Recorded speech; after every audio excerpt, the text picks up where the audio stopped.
Kisah akan dimulai dengan menampilkannya seorang kepala penjara berpangkat kolonel yang saat itu sedang mengawasi penjara militernya.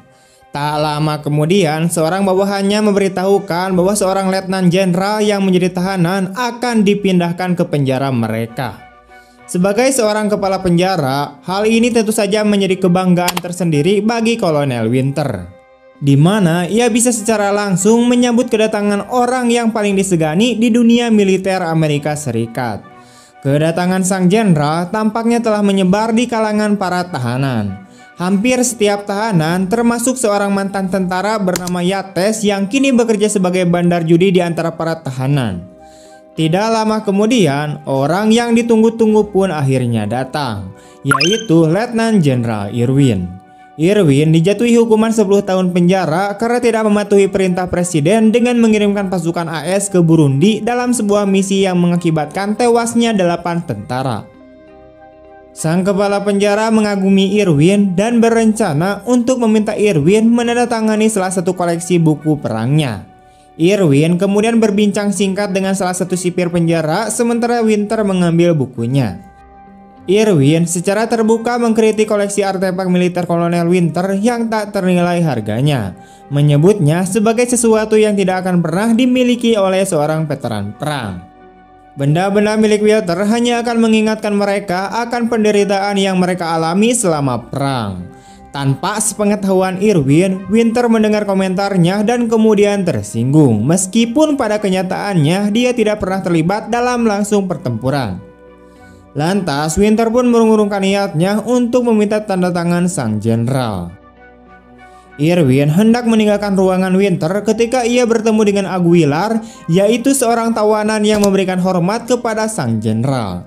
Sebaliknya, Winter melarang Aguilar untuk memberikan hormat kepada Irwin karena ia bukan lagi seorang jenderal melainkan seorang tahanan.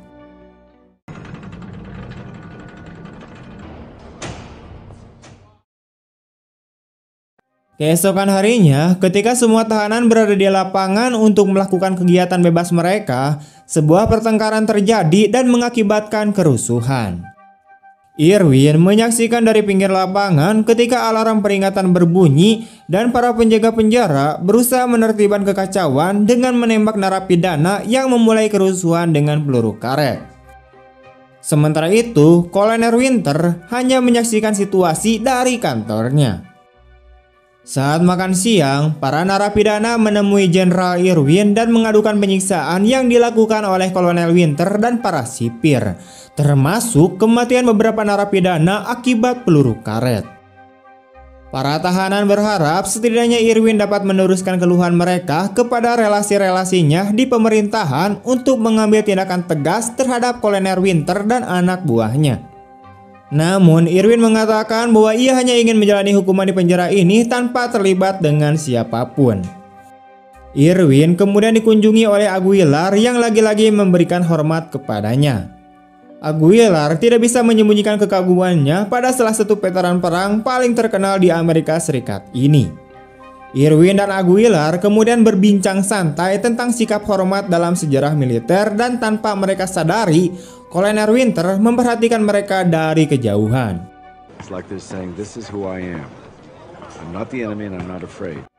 Rasa hormat Aguilar kepada Jenderal Irwin langsung membuat Winter yang sombong menjadi gugup, karena ia takut para narapidana lain akan lebih menghormati Irwin yang hanya seorang narapidana daripada dirinya yang merupakan kepala penjara. Oleh karena itu, untuk mencegah tindakannya dilakukan oleh narapidana lain, ia kemudian memerintahkan Aguilar untuk berdiri di lapangan selama 24 jam penuh sambil memberikan penghormatan ke kantor sipir. Winter bahkan tidak menunda hukuman Aguilar meskipun saat itu hujan turun dengan deras dan pria itu sudah menggigil kedinginan. Merasa kasihan dengan kondisi Aguilar, Irwin menghampirinya dan memintanya untuk berteduh di tengah guyuran hujan.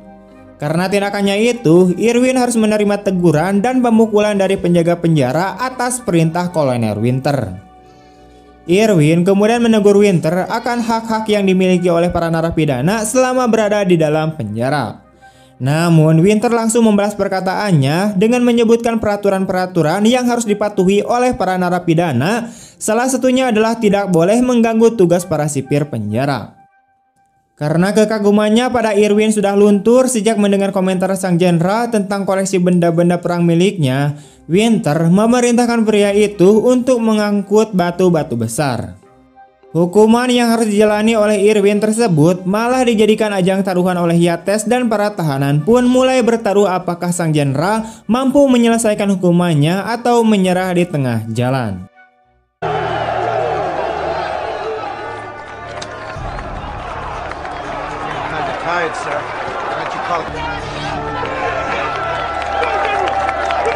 Meskipun tubuhnya tidak lagi sekuat dulu, Irwin tetap berusaha memindahkan batu-batu besar itu tanpa mengeluh sedikit pun. Dia melepaskan pakaiannya di tengah cuaca yang panas dan memperlihatkan banyak bekas luka yang dia dapatkan di medan perang. Salah satunya adalah bekas luka saat sang jenderal mati-matian membela anak buahnya yang membuatnya menjadi orang yang begitu disegani dan dihormati dalam sejarah militer Amerika Serikat. He's fine.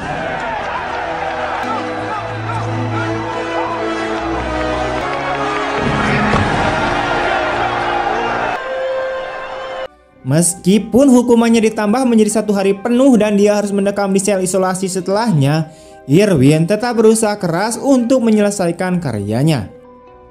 Dia kemudian menerima penghormatan dari semua narapidana saat kembali ke sel tahanan.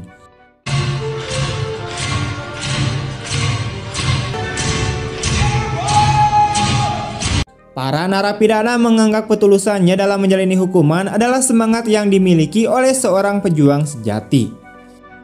Yates kemudian mendatangi Irwin di selnya dan memberinya banyak rokok sebagai hadiah. Namun karena Irwin bukan perokok, ia memerintahkan Aguilar untuk membagi-bagikan rokok tersebut kepada semua narapidana. Di sini terungkaplah bahwa Irwin mengenali ayah Yates yang merupakan bawahan sang jenderal. Irwin kemudian bercerita kepada Yates tentang ayahnya yang mampu membangkitkan semangat juangnya dan para prajurit lainnya ketika mereka terkepung di wilayah musuh dan hanya memiliki sedikit peluang untuk keluar hidup-hidup. Ia juga mengatakan bahwa para prajurit yang menjadi bawahannya sudah seperti keluarganya sendiri yang harus diselamatkan dengan segala cara. Yates yang merupakan mantan perwira dan pilot helikopter tampak takjub mendengar cerita Irwin tentang masa lalu ayahnya. Keesokan harinya, Irwin mendatangi para tahanan yang disuruh membangun tembok oleh Winter agar mereka sibuk dan tidak bermalas-malasan. Dia kemudian meminta Aguilar untuk mengajari para narapidana cara membangun dinding batu dan mortir yang kuat karena Aguilar telah memberitahunya bahwa ayahnya adalah seorang tukang batu yang terampil. Setelah menerima arahan dari Irwin yang kepemimpinannya mampu memobilisasi dan mengatur para tahanan, mereka mulai membangun tembok benteng bersama. Alih-alih kata jenderal, Irwin mendapatkan julukan kepala dari para tahanan yang menghormati kepemimpinannya. Merasa iri dengan penghormatan Irwin dari para tahanan, Winter kemudian memerintahkan penjaga penjara untuk menghancurkan tembok.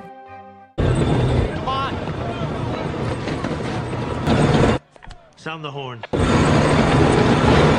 What the hell are you doing? Get down, Aguilar! Yes, sir. Ketika Aguilar menghadang bulldozer, Winter langsung memerintahkan seorang penembak jitu untuk menembakkan peluru karet yang biasanya tidak mematikan tepat ke arah kepala Aguilar.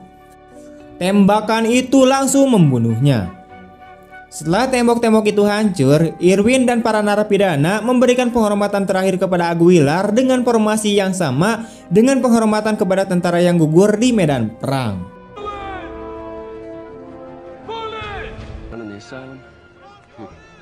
We fight our country's battle and keep our honor. Beberapa waktu kemudian, Winter yang merasa posisinya terancam mendatangi sel tahanan Irwin dan menawarkan sebuah kesepakatan kecil kepadanya agar ia tutup mulut mengenai insiden yang menewaskan Aguilar. Namun, Irwin dengan tegas menolak kesepakatan yang ditawarkan oleh Winter. Bahkan, ia dan para tahanan akan menuntut pengunduran diri Kolonel Winter karena dianggap telah menyalahgunakan jabatannya untuk melakukan kekerasan yang tidak perlu. Mengetahui bahwa para penjaga penjara akan melaporkan tindakan mereka kepada Winter, para tahanan pun mulai bersikap layaknya tentara di sekitar Irwin dengan menggunakan kata-kata kode dan gerakan tubuh. Dalam kunjungannya ke penjara, Brigadir Jenderal Wheeler, yaitu atasan Winter, memintanya untuk menepati janjinya saat ia mengeluhkan kondisi Irwin yang dianggap Winter berhalusinasi karena melihat penjara sebagai medan perang yang ingin direbut oleh Irwin dari posisinya sebagai sipir. Di sisi lain, Wheeler yang menghormati Irwin menemui dan berbicara langsung dengan jenderal dengan bintang tersemat di pundaknya itu.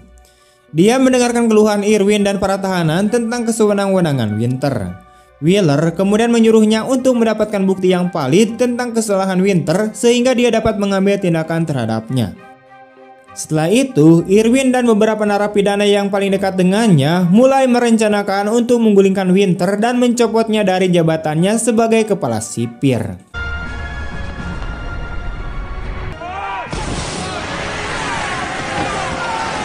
Yates tampak bersemangat untuk bergabung dengan mereka. Namun Yates malah meninggalkan Irwin dan anak buahnya karena satu dan lain hal. Winter yang melihat hal ini kemudian menghubungi Yates dan menyuapnya dengan pengurangan hukuman asalkan ia bersedia menjadi mata-matanya untuk mengetahui apa yang sedang direncanakan oleh Irwin. Setelah berhasil mengalihkan perhatian para penjaga penjara agar tidak lagi diawasi, Irwin kemudian mengumumkan rencananya kepada seluruh narapidana untuk mengambil alih penjara dari kendali Winter. Mereka berniat mengibarkan bendera Amerika Serikat secara terbalik sebagai tanda bahaya, yang berarti Winter tidak bisa lagi mengendalikan para tahanan sehingga ia akan dicopot dari jabatannya. Setelah mengungkapkan rencananya kepada seluruh narapidana, Irwin menyadari bahwa Yates memata-matai dirinya untuk melaporkan kepada Winter. Irwin kemudian mengundang Yates untuk berbicara empat mata, di mana ia menasihati dan mengatakan kepadanya bahwa ia melihat hati nurani seorang pejuang sejati dalam dirinya. Irwin mengatakan bahwa Winter hanya melihat sisi buruk dari Yates sehingga dia hanya memanfaatkan untuk kepentingannya. Sementara itu, Irwin melihat yang terbaik dalam diri Yates dan ia sangat yakin bahwa Yates memiliki semangat juang untuk membela mereka yang teraniaya. Namun, Yates tidak terlalu peduli dengan perkataan Irwin karena ia segera melaporkan rencananya kepada Winter. Begitu mengetahui rencana Irwin, Winter langsung menyembunyikan bendera tersebut di kantornya. Tak lama setelah itu, seorang narapidana menerobos masuk ke dalam kantor Winter dan menghina Yates sebagai pengkhianat sehingga memaksa Winter dan para ajudannya keluar untuk mengamankan narapidana tersebut. Yates tidak menyia-nyiakan kesempatan itu untuk mencuri bendera dari kantor Winter dan menyembunyikannya. Keesokan harinya, Yates menemui Winter dan mengatakan bahwa Irwin sudah memiliki benderanya dan langsung dijebloskan ke dalam sel isolasi karena ia sebenarnya berada di pihak Irwin. Winter segera memerintahkan hampir semua anak buahnya untuk mengumpulkan para tahanan di lapangan dan mencari bendera tersebut di sel tahanan. Namun, hal ini merupakan bagian dari rencana Irwin untuk mengurung para penjaga penjara di dalam agar para tahanan dapat bergerak lebih leluasa di lapangan. Irwin memang mengatur rencananya untuk membuat kekacauan di dalam penjara. Tujuannya adalah untuk menunjukkan kepada Wheeler bahwa Winter sudah tidak layak dan harus segera dicopot dari jabatannya. Di sisi lain, Yates berhasil melarikan diri dari sel isolasi tepat saat kerusuhan dimulai.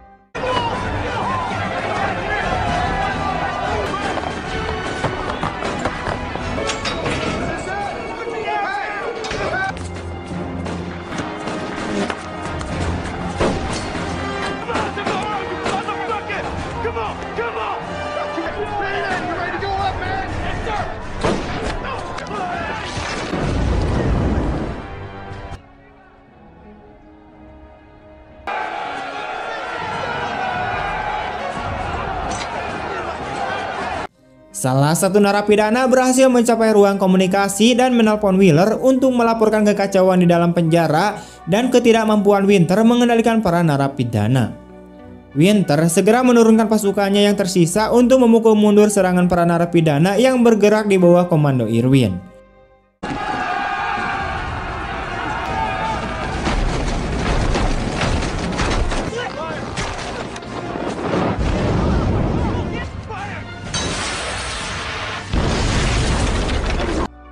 Dengan menggunakan senjata seadanya dan kerjasama yang solid, para narapidana meledakkan kantor Winter dan menggagalkan serangan meriam air dari kendaraan lapis baja.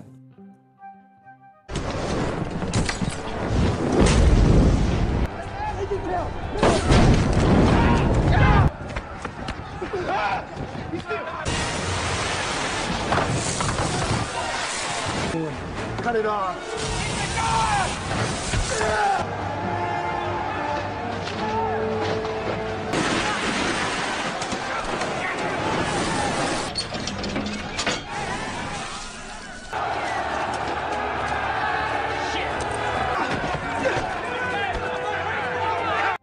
Setelah mengetahui bahwa Wheeler akan tiba dalam waktu 20 menit, Winter segera memerintahkan helikopter untuk menembaki para tahanan dengan amunisi.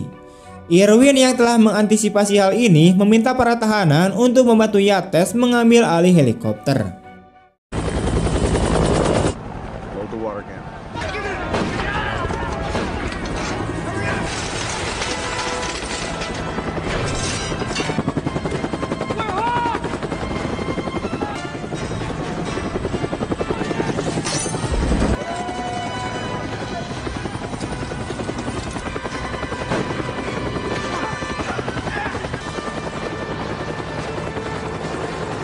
Setelah mengambil alih kendali helikopter, Yates membunuh penembak jitu yang telah membunuh Aguilar.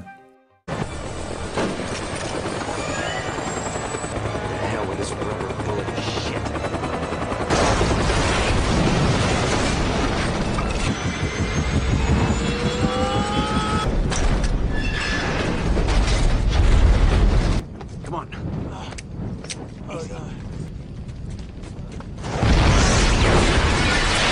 Karena semua serangannya berhasil ditangkis oleh Irwin dan para narapidana, Winter akhirnya turun tangan dan memerintahkan seluruh pasukannya untuk mengepung para narapidana dengan todongan senjata karena sipir penjara diperbolehkan menggunakan amunisi mematikan dalam keadaan darurat.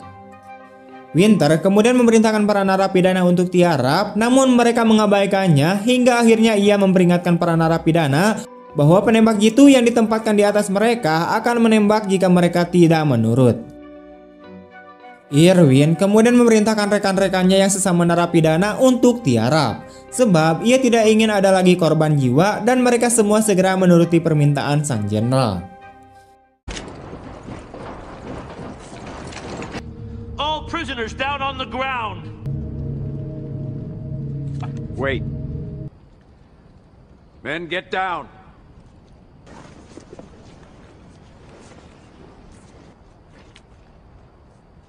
Winter kemudian meminta Irwin untuk mengembalikan benderanya, namun ia menolak. Setelah itu, Irwin berbalik dan mulai berjalan menuju tiang bendera untuk mengibarkannya. Melihat Irwin mengabaikannya, Winter memerintahkan pasukannya untuk menembaki Irwin, namun tidak dilakukan. Ia memerintahkan pasukannya berulang kali mencoba menghentikan Irwin, namun tidak ada yang mematuhinya, termasuk ajudan kepercayaannya yaitu Kapten Perret. Karena tidak ada yang mematuhi perintahnya dan menolak untuk membunuh Irwin, Winter mengambil tindakan nekat dengan menembak punggung Irwin saat pria itu mulai mengibarkan bendera. Meskipun sekarat, Jenderal Irwin terus mengibarkan bendera hingga titik darah penghabisan. Perret kemudian menangkap Winter karena telah menembak Irwin.